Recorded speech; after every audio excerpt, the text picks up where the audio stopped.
ክብር ለኢየሱስ ይሁን። ያዕቆብ ምዕራፍ 5 ከቁጥር 13ን ብቻ ነው ላስት ዊክ ልናወራ የቻልነው። 14 እና እስከ 20 ድረስ ያለውን ሐሳብ አላወራንበትምና ከ13 ጀምሮ ላንብበው። ያዕቆብ ምዕራፍ 5 ከቁጥር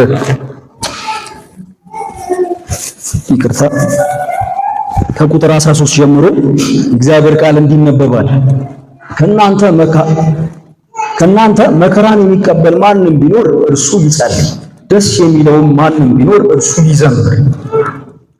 ከናንተም የታመመ ማንም ቢኖር የቤተ ክርስቲያንን ሽማግሌዎችን ወደ እርሱ ይጥራ፣ በጌታም ስም እርሱን ዘይት ቀብተው ይጸልዩለት።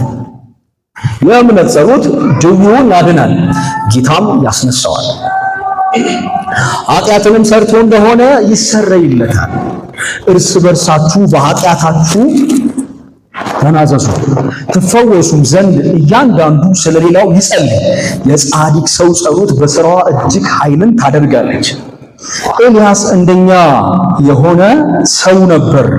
ዝናብም እንዳይዘንብ አጥብቆ ጸለየ፣ በምድርም ላይ 3 ዓመት ከ6 ወር አልዘነበም።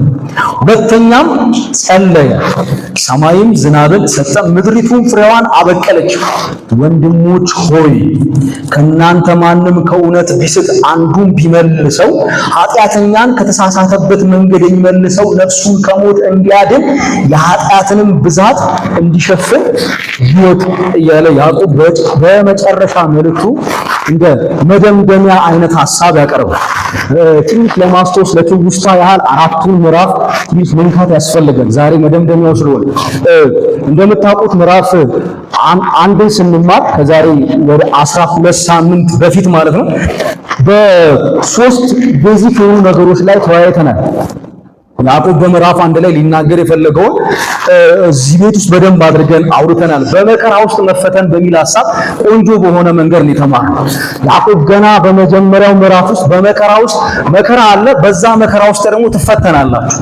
ያ ደግሞ መከራችሁ ደግሞ ወይም ፈተናችሁ እናንተን ወደ ሙሉ ሰው ወደምትሆኑበት ወደ ፍጹምነት የሚያቀርባችሁ ስለሆነ ልዩ ልዩ ፈተና ሲደርስባችሁ እናንተ መቁጠርና ያንን ነገር ፈተናውን መቀበል ያለባችሁ እንደ ጎዶሎ ደስታ ነው ይላል ወይስ እንደ ሙሉ ደስታ አድርጋችሁ? ያ ማለት እንደተደሰታችሁ ሐሴት እንዳደረጋችሁ እግዚአብሔር በዛ መከራ ውስጥ እናንተን እየሰራ እንደሆነ በማሰብ እንደ ሙሉ ደስታ አድርጋችሁ ምን በሉ ቁጠሩ እያለ ያወራውን ሐሳብ በደንብ አድርገን አውርተናል። በሁለተኛ ደረጃ ደግሞ በመከራ ውስጥ ጸንቶ ስለመቆም ወይም ደግሞ በመከራ ውስጥ የሚጸና እሱ የተባረከ ሰው እንደሆነም ደግሞ አንስተን ልንወያይ ደግሞ ሞክረናል። በስተመጨረሻ ምዕራፍ 1ን ስንዘጋ የሰማነውን ነገር ማለት ነው የምንሰማውን የእግዚአብሔርን ድምፅ በምን ሲባል በተግባር ማዋል ስላለብን ጉዳይ ደግሞ አውርተናል። ምዕራፍ 1ን ጨረስነው በዚህ አይነት መንገድ። ምዕራፍ 2 ላይ ደግሞ ያዕቆብ አሁንም ይመጣና ደግሞ በሌላ መንገድ በሌላ ትምህርት ደግሞ መልኩን ቀይሮ ለተደራሲያን ቆንጆ በሆነ መንገድ ያብራራላቸዋል። ምንድነው የሚያብራራው ሲል እናንተ አድሎን አቁሙ፣ አታዳሉ። ለምን? በክርስቶስ ኢየሱስ እናንተ አንዴ ስታምኑ ሁላችሁም የተቀመጣችሁበት ያ ፖዚሽን ልጅ የሚል ፖዚሽን አግኝታችኋል። በቤት ውስጥ ልጅ እንደማይበላለጥ ሁሉ በክርስቶስ ኢየሱስ ያገኛችሁት እምነት አንዳችሁን ከአንዳችሁ ነጥሎ አንዱን ለከፍታ አንዱን ለውርደት አላስቀመጠውም። በእናንተ መካከል ምን አይኑር ትናገሩ ዘንድ አዛችኋል። ምን አይኑር? አድሎ አይኑር፣ እንዳታዳሉ። ክብር ለጌታ ይሁን፣ ክብር ለኢየሱስ ይሁን። ያ ማለት ምዕራፍ 2ን ስንማር ባለሀብት ካሉ፣ ድሆች ካሉ፣ ሀብታሞች በለበሱት ልብስ ጥሩ ስፍራ ያገኛሉ። ጥሩ የሆነ ቦታ ቀድመ የሚባል ነገር እንዳለ ያገኛቸዋል። ድሃዎች ደግሞ ወግድ ቀስበሉ የሚል ነገር ነበር። ይህን አመለካከት ለመስበር ያዕቆብ እያለ ያለው አድሏችሁን አቁሙ፣ አታዳሉ። በክርስቶስ ኢየሱስ ያገኛችሁት ያ እምነት ሁላችሁንም እኩል የሆነ ነገር አድርጓችኋል። ልጆች አድርጓችኋል። ኢየሱስ ጌታ ነው። አሜን በሉ አብረን። ሃሌሉያ። ስለዚህ በክርስቶስ ኢየሱስ እኛ ስናምን ምን ሆነናል? ልጆች ተብለናል። የኛ ወንበር እኩል ነው። ክብር ለጌታ ይሁን። ኧረ አሜን በሉ፣ አሜን በሉ። በዚህ አውርተን ሌላው ደግሞ በጣም ቤዚክ የሆነ ነገር ደግሞ አንስተናል። ለመደምደም እንዲመቸኝ ነው የምከልሰው። ቤዚክ የሆነ ነገር አንስተናል። ምን? እምነት በስራው የሚገለጥ እምነት ያለ ስራ ከሆነ ሙት ናት። ካመናችሁ ትሰራላችሁ፣ ከዳናችሁ ይህን ተግባር ታደርጋላችሁ። ላይፍ ስታይላችሁ ነው።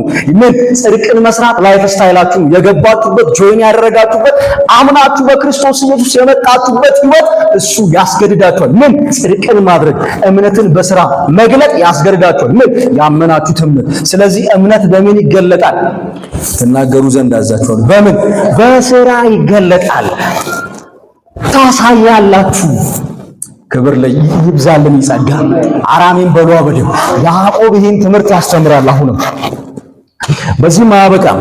በምዕራፍ 3 ላይ ደግሞ አሁንም ለየት ባለ ድምፅ፣ ጎርነን ባለ ወፈር ባለ ድምፅ ይመጣና ምዕራፍ 3 ላይ ለአንደበታችሁ ምን በሉ? ተጠንቀቁ። አንደበታችሁ ግቱ። አንደበት ይገታል። ስለ አንደበት በደንብ አድርጎ ይናገራል። በዚህም ደግሞ አበቃም። ሁለት አይነት ጥበብ አለ። እንግዲህ ከሁለቱ በአንዱ ትመላለሱ ይሆናል። አንደኛው የላይኛው ጥበብ ይባላል። ሁለተኛው ደግሞ የዚች ላይ ደግሞ ያለ ደግሞ ጥበብ ይባላል። የላይኛው እንደዚህ አይነት መልክ አለው። ስለዚህ እናንተ አንደበታችሁን የምትገቱ ሰዎች በላይኛው ጥበብ ነው መመላለስ ያለባችሁ። የላይኛው ጥበብ በሚያመጣባችሁ በረከት መመላለስ አለባችሁ ብሎ ስለ ላይኛው ጥበብ በደንብ አድርጎ ምዕራፍ 3 ላይ ቆንጆ የሆነ ትምህርት ያስተምራል። ልክ ምዕራፍ 4 ላይ ደግሞ እንደተማርነው ወይም እንደተባባልነው አሁንም ለየት ባለ መንገድ ይመጣና ምዕራፍ 4 ላይ ምን ይላል ያዕቆብ? ራሳችሁን ለእግዚአብሔር አስገዙ እያለ ነው። ማንን? ራሳችሁን ለማን? እግዚአብሔር አስገዙ። የተገዛ ማንነት ይኑራችሁ። የተሸነፈ ማንነት ይኑራችሁ። በቃ እግዚአብሔር የገዛው፣ እግዚአብሔር የተቆጣጠረው፣ ከእግዚአብሔር ቁጥጥር ውጭ የሆነ ማንነት በእናንተ ዘንድ እንዳይሰማ። ለምን? ጠብና ጦርን የሚያመጡ ነገሮችን እንዳለ ምን በሉ? አስወግዱ። መወገድ ይችላል፣ መባረድ ይችላል። ከእናንተ ጋር አብሮ ተመሳስሎ መኖር አይችልም። ምን? ጦርና ጠብን የሚያመጣ ያንን መዘዝ ምን በሉ? አንቃችሁ ከመካከላችሁ አስወግዱ። ምን መሆን ስላለባችሁ? እናንተ ለእግዚአብሔር ምን መገዛት ስላለባችሁ። ምዕራፍ 5 ላይ ደግሞ ስንመጣ እንደተባባልነው 4 ምዕራፍ ተናግሮ በአምስተኛው ምዕራፍ ነው የሚደመድመው። እስካሁን ባወራነው ሐሳብ ውስጥ ተንተርሰን ምዕራፍ 5ን ለመገመት እንኳን ብንሞክር ያዕቆብ እንደዚህ ሊናገር ይችላል ወይ ስትሉ፣ አዎ ይችላል። የሚያወራው በተስፋ ጽኑ፣ ታገሱ። ክብር ለጌታ። ምዕራፍ 5 ላይ በተስፋ ጽኑ። ኦሬዲ ምን በሉ? ታገሱ። ገበሬ ዘርን ዘርቶ በመጀመሪያው ዝናብ ይዘራል። በሁለተኛው ደግሞ ዝናብ ደግሞ ዘርን ደግሞ ሊቀበል ይታገሳል። ቁጭ ብሎ ዘሩን ነው የሚጠብቀው። ኢየሱስ ክርስቶስ ሊመጣ በደጅ ነውና ታገሱ። ኢየሱስ ጌታ አለ። መከራ አለ፣ ብዙ የሚያስጨንቅ ነገር አለ፣ በጣም ብዙ ነገር አለ። አዎ ምን በሉ ግን? ታገሱ። ስትታገሱ እናንተ ልባችሁን እያጸናችሁ ነው መሄድ ያለባችሁ። ልብን በማጽናት ምን ማለት ነው? በእግዚአብሔር በተስፋ ቃል ላይ ልባችሁን አንጠልጥላችሁ ሂዱ፣ ተጓዙ። ለምን? በተስፋ መጽናት ስላለባችሁ ያለናል። እስከ ቁጥር 12 ድረስ ባለው ሐሳብ እንዴትና በምን አይነት መንገድ መታገስ ስላለብን ምዕራፍ 5 ላይ ይናገራል። የሚደመድመው ደግሞ ምዕራፍ 5 ከቁጥር 13 ላይ እና 14 ላይ፣ ሌላው ደግሞ መጨረሻው ቁጥር ላይ ደግሞ በሚገኘው በምዕራፍ ደግሞ 20 ላይ ያለውን ኃይለ ቃል ስንመለከተው በቤተ ክርስቲያን በዘመናት መካከል ያሉ 4 አይነት ሰዎች አሉ። በተመሳሳይ ሰዓት በተመሳሳይ ጊዜ በቤተ ክርስቲያን ውስጥ የሚመላለሱ ሰዎች አሉ። እነዚህ ሰዎች በምን አይነት መንገድ ወይም በምን አይነት አፕሮች ነው እነዚህ ሰዎች ምን አስተናገዳቸው ለሚለው ነገር ያዕቆብ አቅጣጫ ያሳያል። አቅጣጫን ይሰጣል። በመከራ ውስጥ እያለፈ ያለ ሰው አለ። አዎ አለ።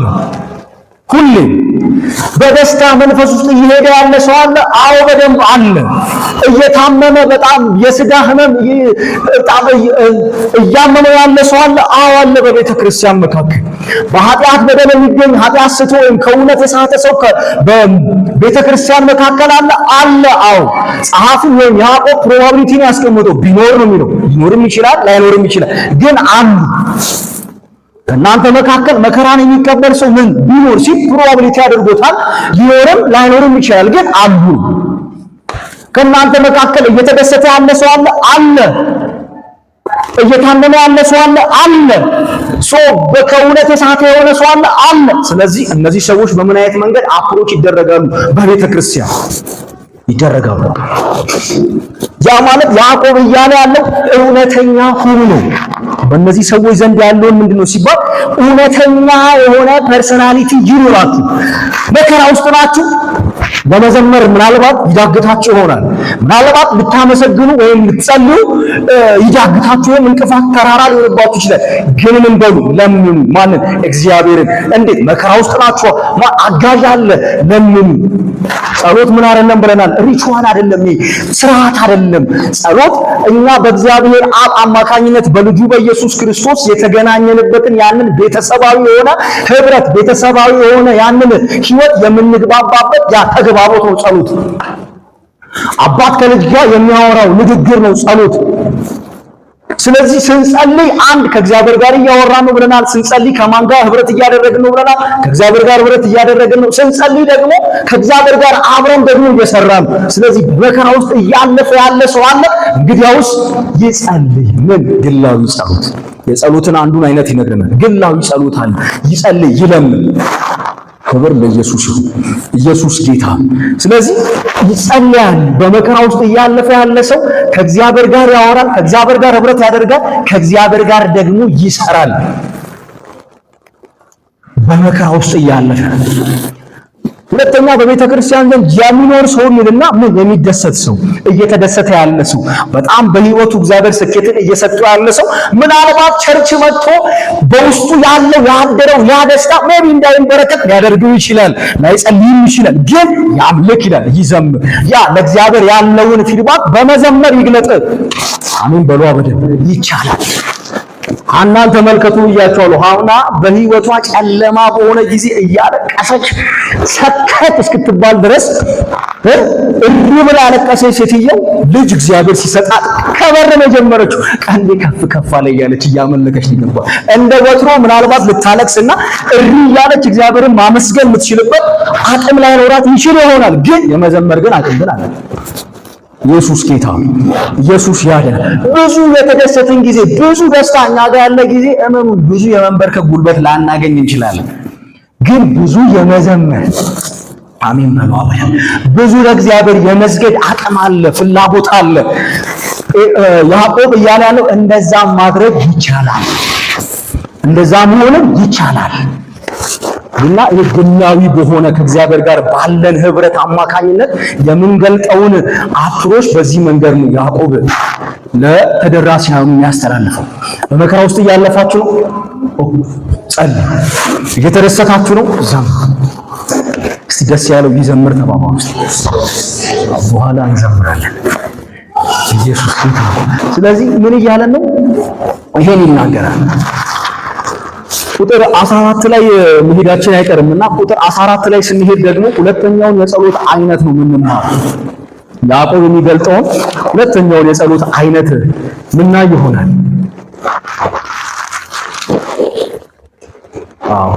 ቁጥር 14 ጀምሮ ያለ ሐሳብ አለ።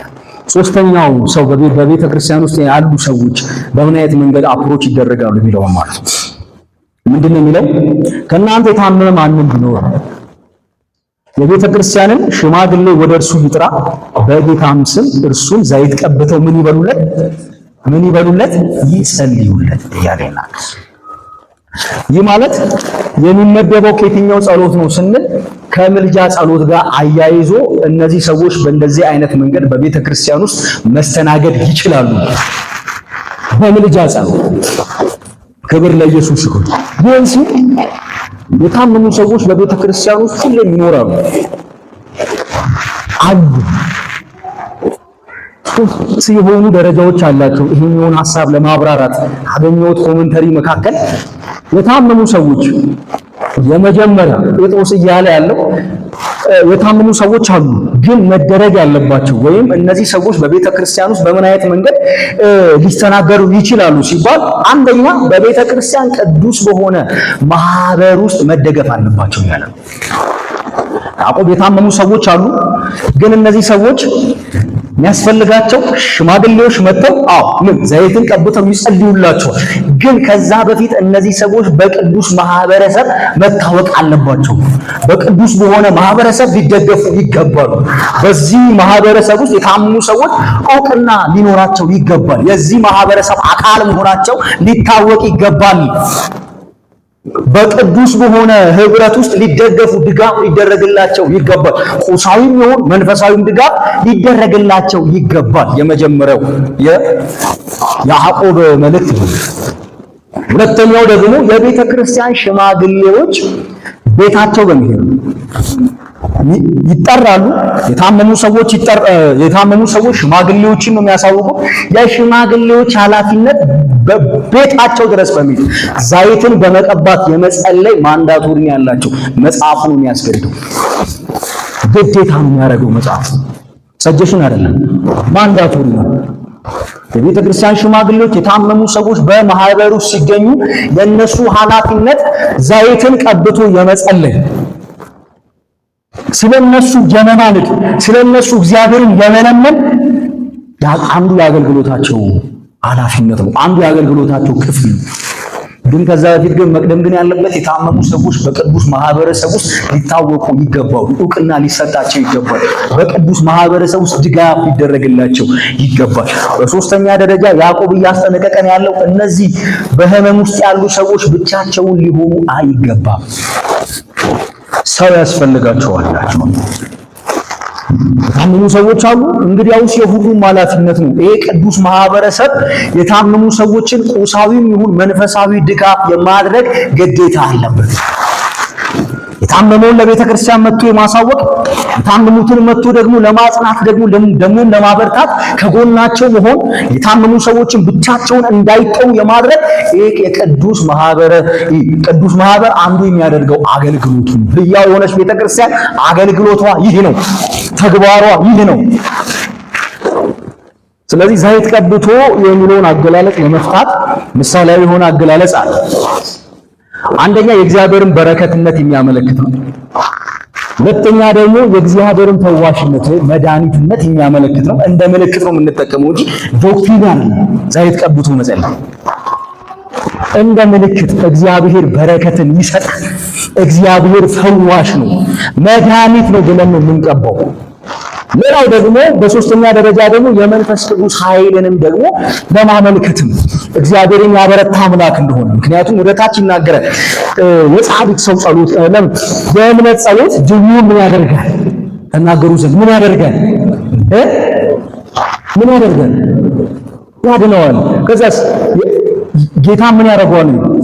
ጌታ ራሱ ምን ያደርገዋል? ድውዩን ያስነሳዋል። ሚንስ በስጋም በመንፈሳዊ ድካም ውስጥ ያለውን ያንን በህመም የተጠቃውን ሰው ምን ያደርገዋል? ጌታ ራሱ ነው ያስነሳው። ኃጢአትም ሰርቶ እንደሆነ ምን አይልም፣ ይሰረይለታል። እግዚአብሔር ጸጥ ሊያደርግለት ይችላል። ይህን ሲል ሁለት የሆነ አመለካከት አለው በዚህ ሐሳብ ውስጥ። ኃጢአት መስራት በሽታን አስከትሎ የማምጣትን አቅም እንዳለው አቅጣጫም እንዳለው ያመለክተናል። ኃጢአትን መስራት አንዱ የበሽታን መዘዝ እንደሆነም ቅዱስ መጽሐፉን ደግሞ ያመለክታል። በኢየሱስ አገልግሎት ብዙ ሁሉ ሰዎች ሲፈወሱ አይታችኋል። ኢየሱስ ክርስቶስ ማርቆስ 2 ላይ ካያችሁ ጣራውን በጥሰው ጓደኞቹ ወደ ውስጥ ያስገቡትን ሰው ካያችሁ ጌታ ምንድን ያደረገው? ተፈወስ አይደለም ያለው፣ ኃጢአትንም ብላለች። ሌላውንም ደግሞ 37 ዓመት አይደል አልገጽ ድጋሚ ምን ኃጢአትን ምን አትስራ ሊሆንም ይችላል ግን ነው ያለን አይደለም ያዕቆብ፣ ሊሆን ይችላል። ስለዚህ የኃጢአት መዘዝ አስከትሎ በሽታንም ሊያመጣ ይችላል። ግን ጌታ ግን ፈዋሽ ነው። አሜን አሜን በሉ። ጌታ ፈዋሽ ነው። ስለዚህ ወዳጆች ሆይ እናንተ ታመማችሁ ካላችሁ የምትታመሙ ካላችሁ እናም ደግሞ ጤነኞች የሆናችሁ በማህበር ውስጥ ያሉ በጣም የታመሙ የሥጋ ድካም በጣም እየላጣቸው ያለውን እነዛን ሰዎች በቅዱስ ማህበር ውስጥ ድጋፍ እንዲደረግላቸው አድርጉ። ብቻቸውን እንዳይተው ለሽማግሌዎች አሳውቁ። እኛ አካባቢ ብዙ አጉረምረም አለና ያው ቤት ለቤት የሚባል ጉብኝት አለ። አገልጋይ እንዳለ ወጥቶ ይጎበኛል። ምናልባት አንዱ የተረሳ ምናልባት ቤት ዘሎ ታመም ከሆነ ቤት ዘሎ ተሳስቶ እኮ ነው አገልጋይ ወይም የተመደቡ ሰዎች እንዳለ ተሳስተው ቤት ዘለው ትሄዱ። በቃ ሐሜቱ ከባድ ነው። መጽሐፍ ቅዱሳዊ አይደለም። ያ ራሱ መጥቶ ያሳውቅ ነው። የታመመው አካል ለቤተ ክርስቲያን መጥቶ ያሳውቅ። ታመም ያለው ደክም ያለው የማለት ምን አለው መብት አለው። ካልተናገረ መታመሙ ካልተናገረ ድካሙን ካልተናገረ መድኃኒቱን ሊያገኝ አይችልም። በቤተ ክርስቲያን ውስጥ መጥቶ ሊታገዝ አይችልም። የታመማችሁ ሰዎች ዝም አትበሉ። በተታመሙ ሰዎች ዝም አትበሉ። በቅዱስ ማህበር ውስጥ ያላችሁ ዝም አትበሉ። ታመኛለሁ፣ ደክሜያለሁ፣ ኑ እባካችሁ ጸልዩልኝ ይባላል። መጽሐፍ ቅዱሳዊ ነው። እኔ ታመም የለ እንዴ ለምሩ መጥቶ ማይጠይቁኝ እኔ አይባል። መጽሐፍ ቅዱስ አይደለም ባይጂ መጥታችሁ አሳውቁ። ጎረቤት አላችሁ፣ አብሯችሁ የሚያመልክ ምዕመን አለ፣ ለቤተ ክርስቲያን አሳውቁ። ያዕቆብ እያለ ይሄ ምክንያቱም አንዱን የማጉረምረም እንትንን ማስወገድ ስለፈለገ አታጉረምርሙ ስላለ ይሄ ነገር ደግሞ ማጉረምረምን ደግሞ እንድታበዙ ደግሞ ያደርጋችኋል። ታማው እንግዲያውስ ያሳውቁ ለቤተ ክርስቲያን ተጠግተው። ቤተ ክርስቲያን ሰምቶ ካልመጡ እንግዲያውስ እሱ ጥያቄ ውስጥ ይገባል። ግን ከታመመው ሰው የሚጠበቀው ታመም ያለው ደክም ያለው ሰው ያስፈልገኛል እርዱኝ ማለት መጽሐፍ ቅዱሳዊ ነው። ያለ ያለው ይህንን ነው። ስለዚህ የእምነት ጸሎት ይህን ነገር ያደርጋል። እግዚአብሔርም ደግሞ ከነሱ ደግሞ አንደበት ጋር አብሮ ይሰራል። ሲጸለይ እግዚአብሔር አብሮ ይሰራል፣ ጣልቃ ይገባል። እግዚአብሔር ፈዋሽ ያድናል። የታመመውን ደዌውን ያድናል፣ ጌታም ያስነሳዋል። እግዚአብሔር መንፈሳዊ የሆነ በረከትንም መንፈሳዊ የሆነ መነቃቃትንም ከስጋ ድካምን ጎትቶ ማውጣት ይችላል። ግን ይሄን የእግዚአብሔርን ደግሞ ስትራክቸር መከተል አለባችሁ። ይሄ የእግዚአብሔር አሰራር ነው፣ ተከተሉ። በዚህ መንገድ ነው ያዕቆብ እያለ ያለው።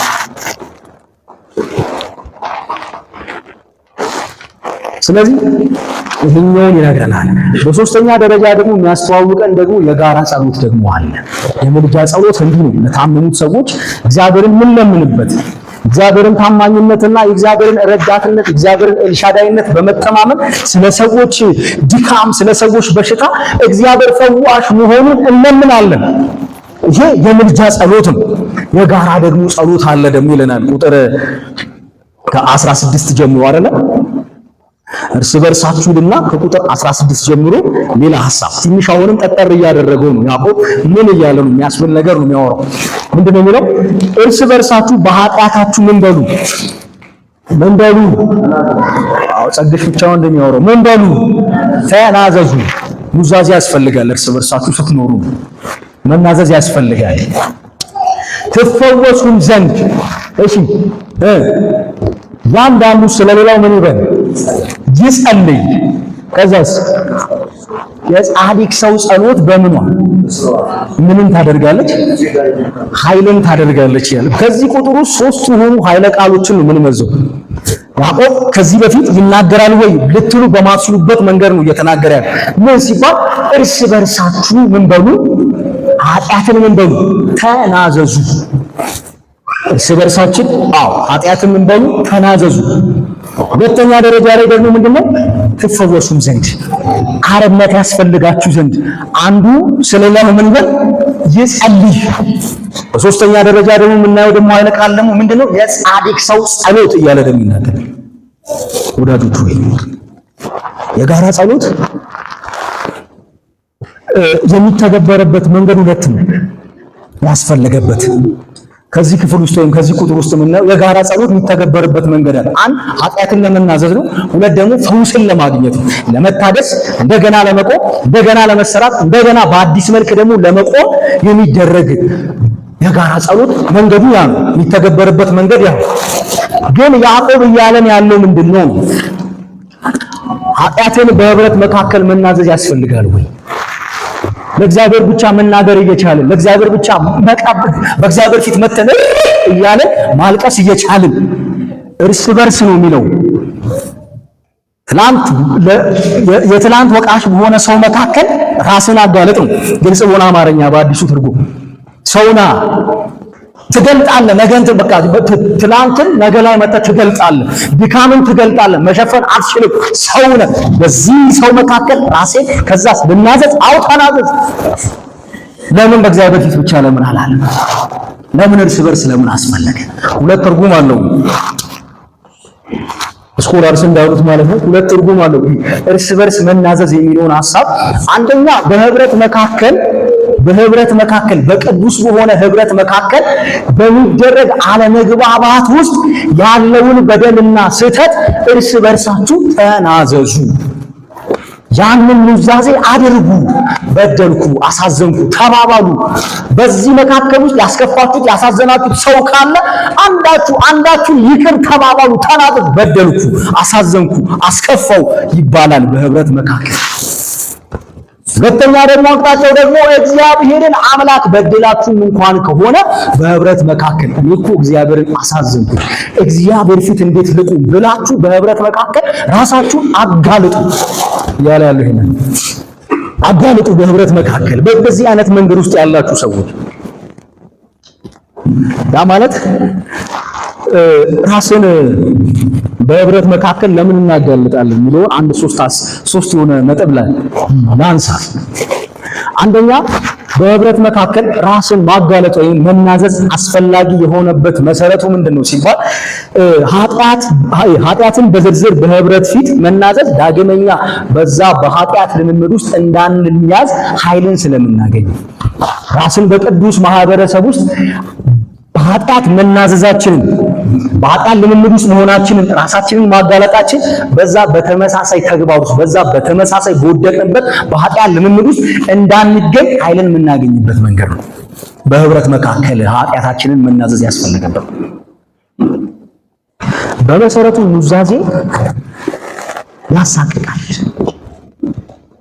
መናዘዝ ያሳቅቃል። መናዘዝ ራስን ማሸነፍን ይጠይቃል።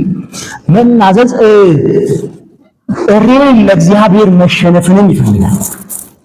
መጸጸትንም ይፈልጋል።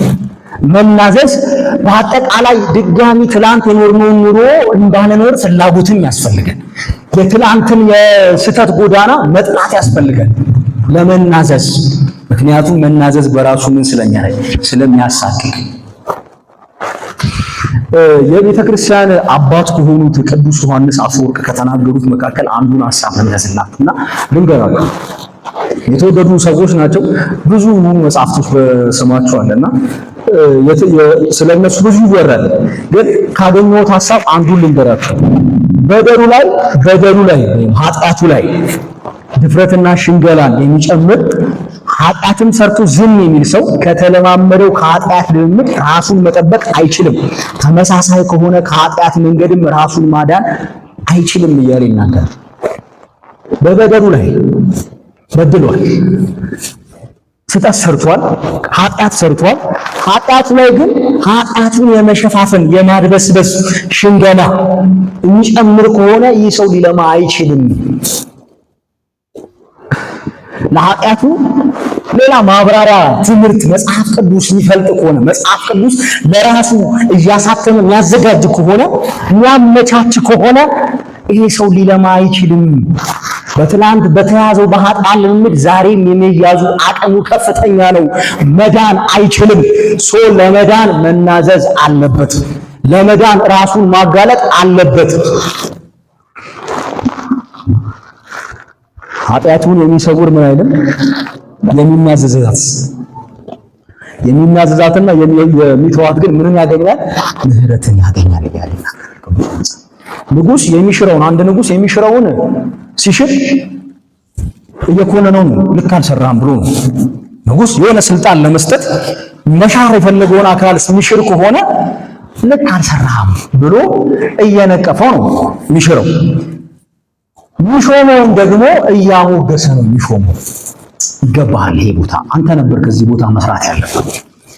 ልክ በዚሁ ተመሳሳይ የትላንት ህይወታችንን የትላንት የስተት ጎዳናችንን ስንሽር እኔ እስተካከላለሁ እያለን ራሳችንን ለነገ ቅድስናና ለዛሬ አምልኮ ሹመት ላይ ቆመናል። ራሳችንን እየሾምን ነው። በቅድስና ለመጓዝ ራሳችንን እየሾምን ነው።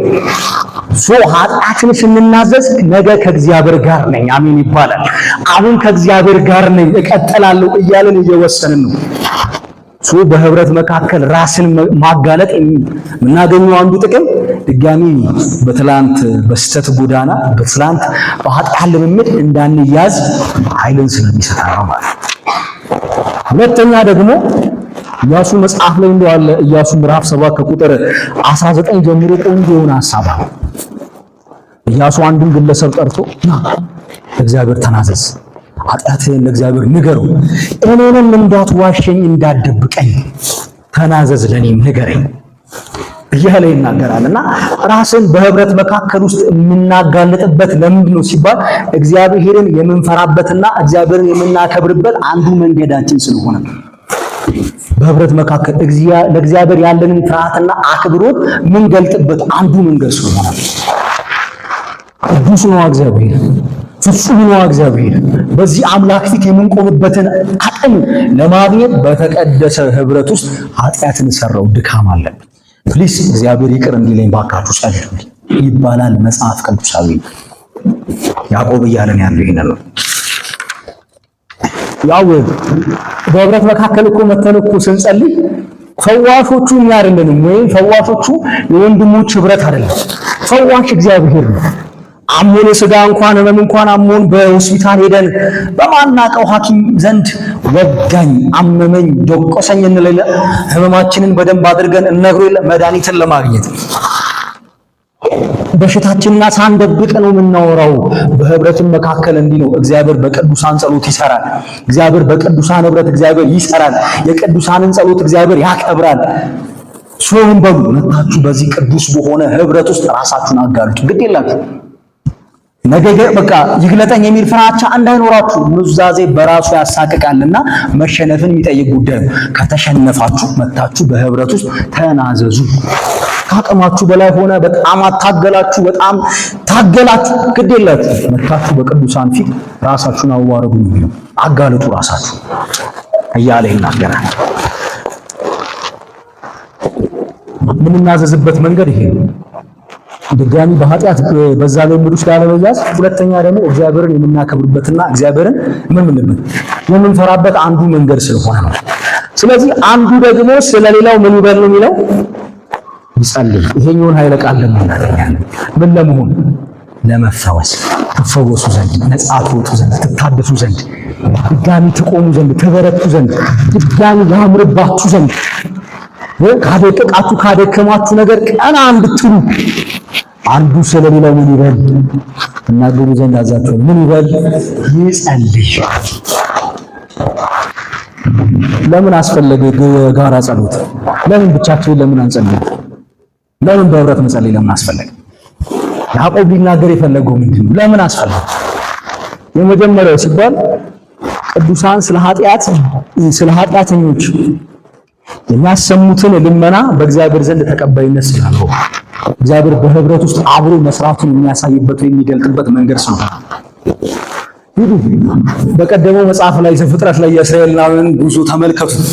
እግዚአብሔርን የሚበድሉት ህዝቡ፣ የሚያጉረመርመው ህዝቡ፣ የሚያምፀው ህዝቡ፣ ፈውስም ያስፈልገው ሙሉ ህዝቡ፣ የሚጸልየው ማለት ሙሴና አሮን እባክህ ምን እግዚአብሔር ይቅር እንዲለን እባክህ ጸልይልን በድለናል ብለው መጥተው እግዚአብሔር የቅዱሳንን ጸሎት እንደሚያከብር፣ በህብረት እግዚአብሔር እንደሚሰራ፣ በህብረት እግዚአብሔር እንደሚያምን ያመለክተናል።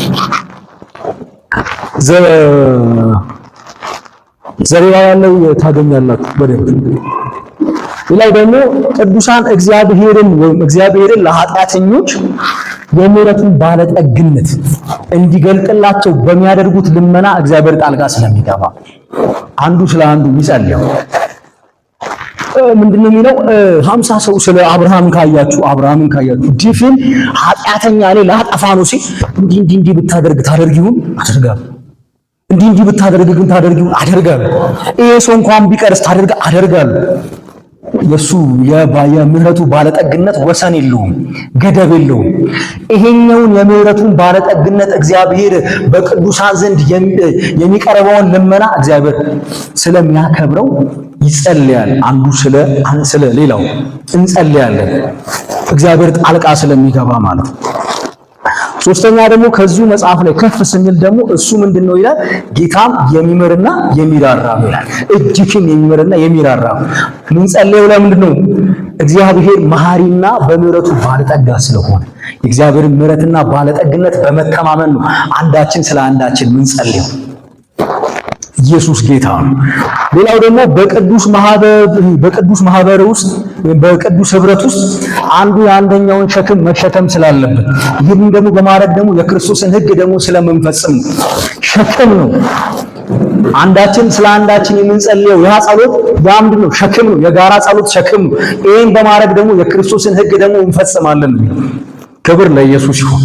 ኢየሱስ ጌታ። በሶስተኛ ደረጃ የጻድቅ ሰው ጸሎት ይላል። የጻድቅ ሰው ጸሎት ብሎ ይናገራል። ክብር ለጌታ። ኢየሱስ ጌታ። አሜን ነው። ስለዚህ አሁንም የጋራ ጸሎት ውስጥ ነን፣ አልወጣንም ከጋራ ጸሎት ውስጥ። የጻድቅ ሰው ጸሎት ይላል። ጻድቅ በዚህ በያዕቆብ ንግግሩ ጻድቅ ማን ነው ጥያቄው? ጻድቅ ማን ነው? ጸሎት ውስጥ ተሰምቶ በጸሎቱ እጅግን ኃይልን የሚያመጣ ኃይልን የሚያደርግ ጸሎት የሚጸልይ ፐርሰናሊቲ ያለው ያ ኳሊቲ ያለው ሰው ማን ነው? በያዕቆብ ንግግር ወይም በያዕቆብ ትምህርት ውስጥ ሶስት ደረጃ ያለው ጻድቅ ነው ሲል ያዕቆብ ምን እያለ ነው? በእግዚአብሔር ፊት ወይም በክርስቶስ ኢየሱስ በእግዚአብሔር ዘንድ ተቀባይነትን ያገኘ ሰው፣ በክርስቶስ ኢየሱስ ከአብ ጋር የተታረቀ ሰው እሱ ምንድነው? ጻድቅ። ጸሎቱ ምን ይላል ነው? ኦልሬዲ ይሰማል ነው። ጻድቅ ነው ሲል ይሄን ይያያል። በክርስቶስ ኢየሱስ ከእግዚአብሔር አብ ጋር የታረቀ ሰው፣ እርቅ የፈጸመ ሰው፣ በክርስቶስ ኢየሱስ ከእግዚአብሔር አብ ጋር ወዳጅ የሆነ ሰው፣ ህብረት እያደረገ ያለ ሰው፣ በእግዚአብሔር ፊት ደግሞ ትክክለኛ አቋምና መልክ ያለው ሰው ጻድቅ ነው። በሶስተኛ ደረጃ ከእግዚአብሔር ጋር የሚተባበር ሰው ጻድቅ ይመናል። ይህ ሰው ነው እንግዲህ በእግዚአብሔር ፊት ቆሞ በእግዚአብሔር ፊት ቀርቦ የጋራን ጸሎት የሚጸልየው፣ ስለ አንዱ ስለ ሌላው የሚለምነው፣ ስለ ኃጢአተኛው የሚለምነው፣ ስለ ታመመው የሚለምነው ይሄኛው ፐርሰናሊቲ ያለው ሰው በክርስቶስ ኢየሱስ ከእግዚአብሔር ጋር የተታረቀ፣ በእግዚአብሔር ፊት ትክክለኛ መልክና ቅርጽ ያለው፣ መልኩም ቅርጹን ያልተበላሸ፣ በኃጢአትና በቅድስና ጉድለት ያልተበቀለ፣ በእግዚአብሔር ፊት ትክክል የሆነ፣ ከእግዚአብሔር ጋር አብሮ የሚተባበር፣ ከእግዚአብሔር ጋር የሚሰራ፣ ከእግዚአብሔር ጋር የሚወግን ይህ ሰው ጻድቅ ነው የተባለው በያዕቆብ ንግግር። ታዲያ የዚህ ሰው ጸሎት በስራዋ እጅግን ምንም ኃይልን ታደርጋለች። ሚንስ ጸሎት ስንጸልይ እኛ ጸሎትን ለሚሰማ አምላክ ነው ጸሎታችንን የምናሰማው። ጸሎት በነገራችን ላይ አንዱ የህይወት ስርዓታችን ወይም የህይወት ክፍላችን ነው። እኛ በክርስቶስ አማኝ ከሆንን ጀምሮ እንደውም ሐዋርያው ጳውሎስ ሳታቋርጡ ምን በሉ ምን ጸሎት ላይ ማቋረጥ የሚባል ነገር የለም። ጸሎት አያልቅም፣ አናቋርጥም ጸሎትን። ምን ማለት ነው? ሁሌም ከእግዚአብሔር ጋር ነው የምንተባበረው ማለት ነው። አንዱ የኑሯችን አንዱ የአኗኗራችን ክፍል ነው። ስለዚህ የጻድቅ ሰው ጸሎት ግን በስራዋ እጅግን ኃይልን ታደርጋለች ሲለን ያዕቆብ እንዲህ እያለ ነው፣ በእግዚአብሔር ዘንድ ይሰማል እያለ ነው። ኢየሱስ ጌታ። ሰሚው ማን ነው? እግዚአብሔር ነው። በእግዚአብሔር ዘንድ ይሰማል። ሁለት ወደ ንስሐ የሳተውን የባዘነውን የመመለስ አቅም አለው የጻድቅ ሰው ጸሎት በእግዚአብሔር ስለተሰማ። የሳተውን የባዘነውን ወደ ትክክለኛ ጎዳና የማቅናት የማስተካከል የማምጣት አቅም አለው የጻድቅ ሰው ጸሎት እያለ ነው። ሌላው የበደልን ብዛት በንስሐ እየሸፈነ ሰውን ከእግዚአብሔር ጋር ያገናኛል እያለ ነው። ጸሎቱ እጅግን በስራዋ ኃይልን ታደርጋለች። ይሄ የስራዋ አንዱ ተግባር የሳተውን የባዘነውን ወደ ንስሐ ብቻ አይደለም፣ ያ የበደሉን ብዛት በይቅርታ እንዲሸፈን እያደረገ ጻድቁ የትላንት ወቃሳ ሆነበት በዛ ሰው መካከል ሸፍኖለት እግዚአብሔር ምሮሃል፣ እግዚአብሔር ይቅር ብሎሃል፣ ኃጢአትን በደልን ሰው ከማን ጋር ተገናኝ? ከእግዚአብሔር ጋር ተገናኝ። ያንን ስራ ትሰራለች። በስራዋ ምንም እጅግን ኃይልን ታደርጋለች የሚለው ሐሳብ በዚህ ብቻ ያበቃል።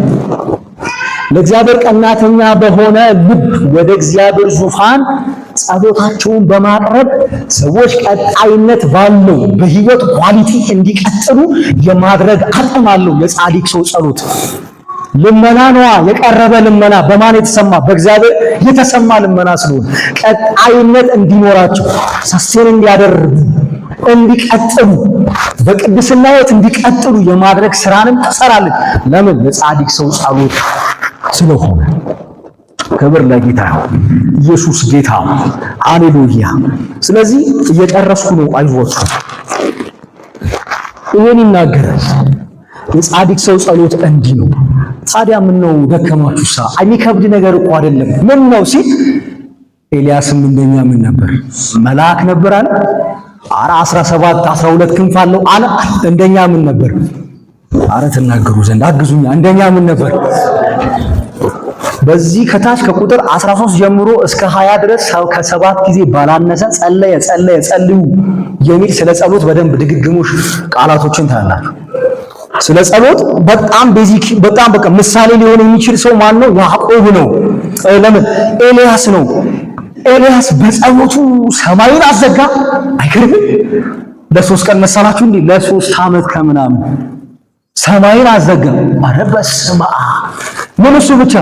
ከዛም በኋላ ደግሞ ሰማይን ምናል እሱ ብቻ አይደለም ምድርን ምንም እንድትሰጥ ፍሬዋን እንድትሰጥ በለት ግምን ብሎ ጸልዮ እሱ ግን እንደማምን ነበር ተናገሩ ዘንድ ምን ነበር?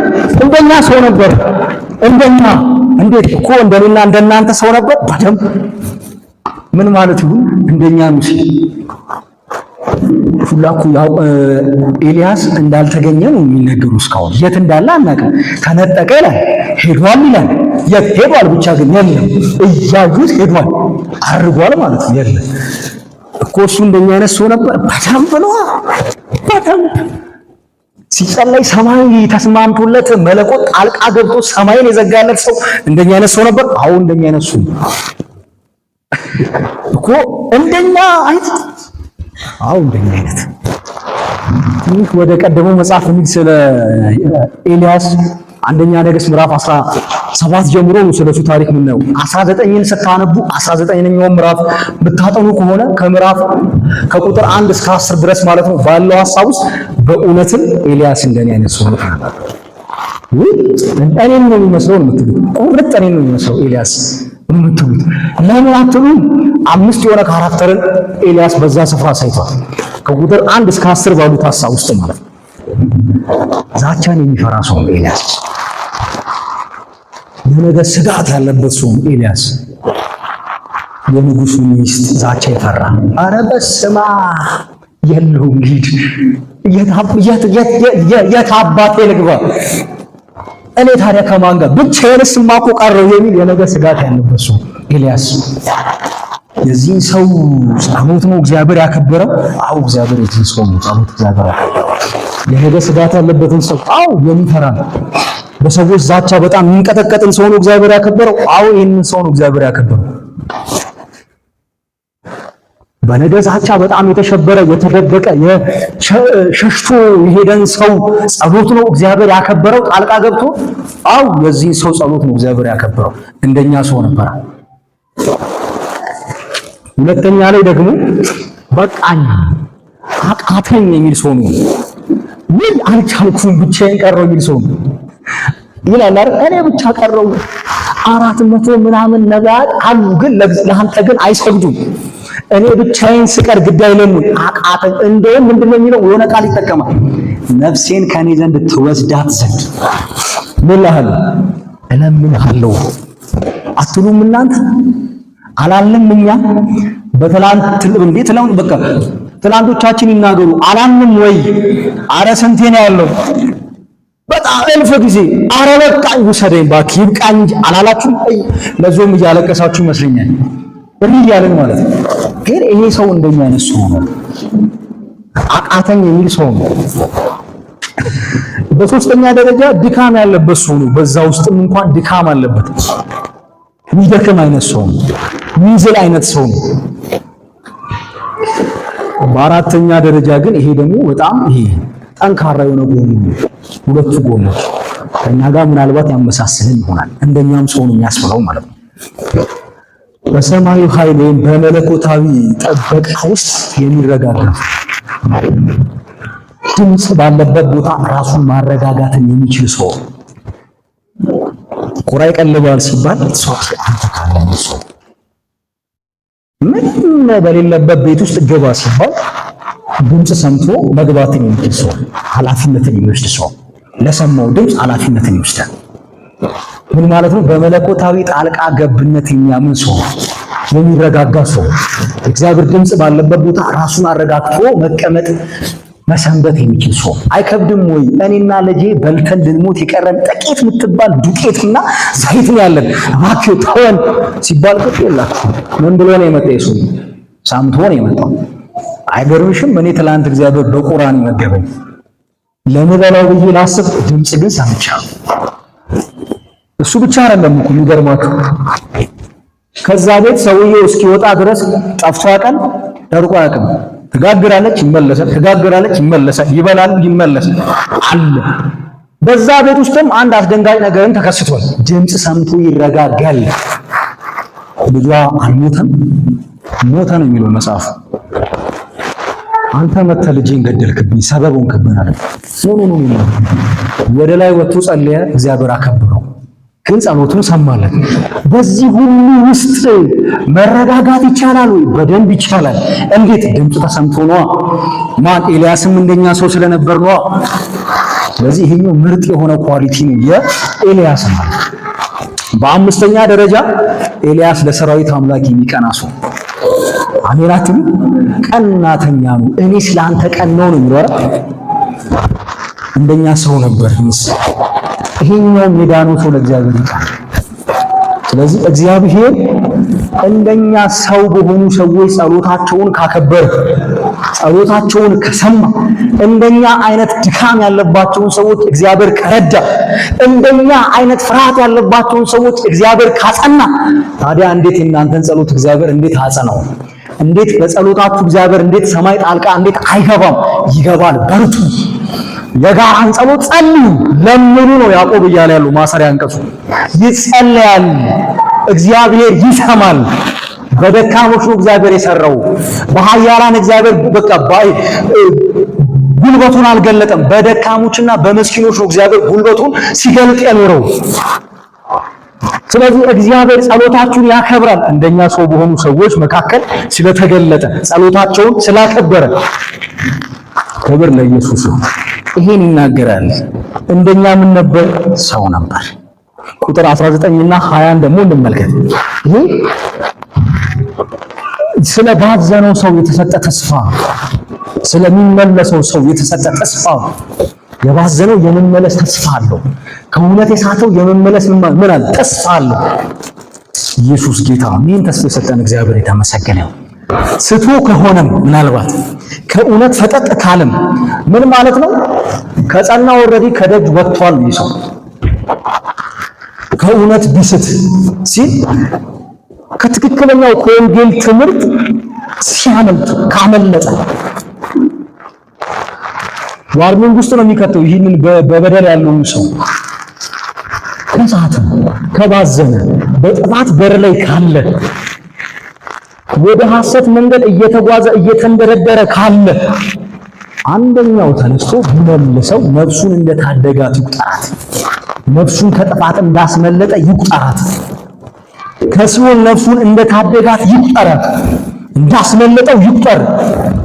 ይሄ በምን? በወንድሞች ህብረት ውስጥ ያለ ተግባርና ያለ አገልግሎት፣ በጋራ ህብረት ውስጥ ያለ አገልግሎት እኮ በኢየሱስ የህብረትን ጥቅም ምን ያህል ቫልዩ እንደሚያደርግ ያዕቆብን ተመልከቱ። እየባዘነ ያለ ሰዋል ያ በህብረቱ ሲስተካከል ነፍሱ እንዳመለጠች ይቁጠር። የኃጢአቱን ብዛት ይሸፈናል። በማን ምሕረት? እግዚአብሔር ምሮታል። እግዚአብሔር አጽንቶታል። እግዚአብሔር ይቅር ብሎታል። እግዚአብሔር የተቀበለውን ሰው አይኮንነውም። ስለዚህ ያ ሰው ግን ከሳተ ቢመለስ፣ እሱ ሰው ቢመለስ በህብረት ውስጥ ነው የሚሆነው ነገር። በህብረት ውስጥ በጋራ ህብረት ውስጥ በሚደረግ በረከት ነው አንዱ ያዕቆብ እያለ ያለው ይሄንን ነው። ስለዚህ በዚህ መንገድ ውስጥ ስትራግል እያደረጋችሁ እንደሆነ እያለፋችሁ እንደሆነ አውቃለሁ።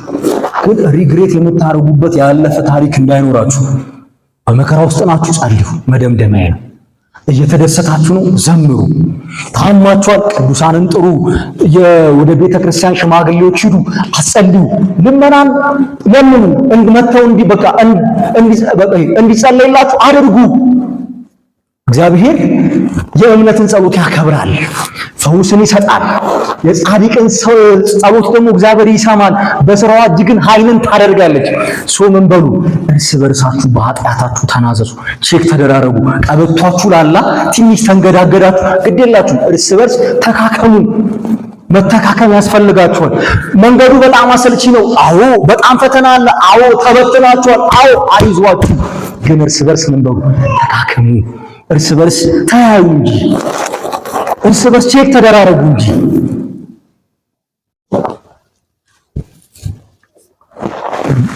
በቅዱስ በሆነ ማህበር ውስጥ ጤነኛ የሆነ አንዱ ህብረትን ጤነኛ ከሚያደርገው ነገር አንዱ በህብረት ውስጥ ኑዛዜ ሲኖር መተናነጽ ያለበት ህብረት እሱ ጤናማ ነው። መተናነጽ ግን የሌለበት መተናነጽን የሚፈራ ህብረት በእግዚአብሔር ዘንድ ጤነኛ ነው አይደለም፣ ያጠራጥራል። ቼክ ማይደረግ ማህበረሰብ አካሄዱን፣ አረማመዱን፣ አገልግሎቱን፣ ኑሮውን፣ ህይወቱን፣ ስራውን ቼክ ማይደረግ ሰው ድካሙን መጥቶ ማይገልጥ ህብረት እሱ በእግዚአብሔር ዘንድ ትክክለኛ የሆነ ቫልዩ የለውም። ትክክለኛ ቫልዩ ያለው ያዕቆብ እያለን ያለው ቼክ ተደራረቡ። ቅዱስ የሆነ ህብረት እንደዚህ ነው። የታመመውን ይጠይቃል፣ የደከመውን የባዘነውን እንዲመለስ ያደርጋል፣ ይጸልይለታል፣ ይደክምለታል። ለዛ ማህበር ያ ቅዱስ የሆነው ሰው የዳነው ያ ጻድቅ የሆነው በክርስቶስ ኢየሱስ ከአብ ጋር የተታረቀው ሰው ለዛ ማህበር ይደክማል፣ ድካም አለው፣ ይደክማል። የአንዱን ሸክም ለመሸከም ራሱን ያዘጋጃል።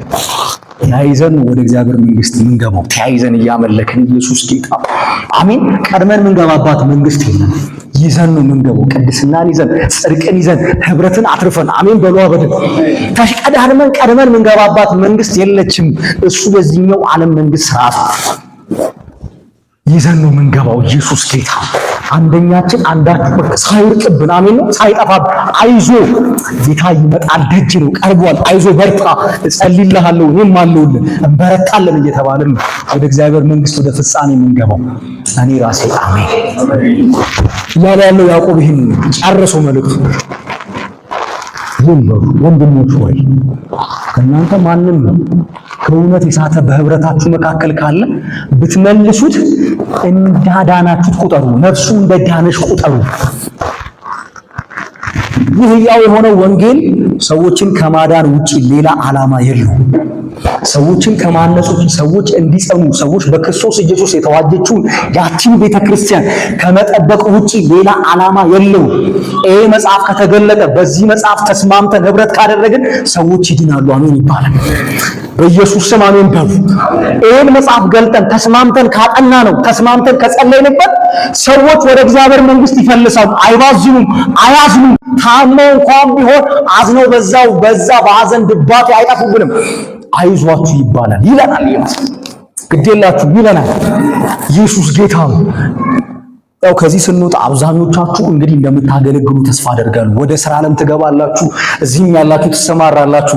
ይሄን መጽሐፍ ገልጠን ከተስማማን አሜን ብለን ምንዘጋና ምንከፍት ከሆንን በእኛ አገልግሎትና በእኛ ህብረት ሰዎች ይለመልማሉ። አሜን በሉ አበደም። ሰዎች የባዘኑት ይመለሳል። ክብር ለጌታችን ይሁን። ኢየሱስ ያድናል። እንጸልይ።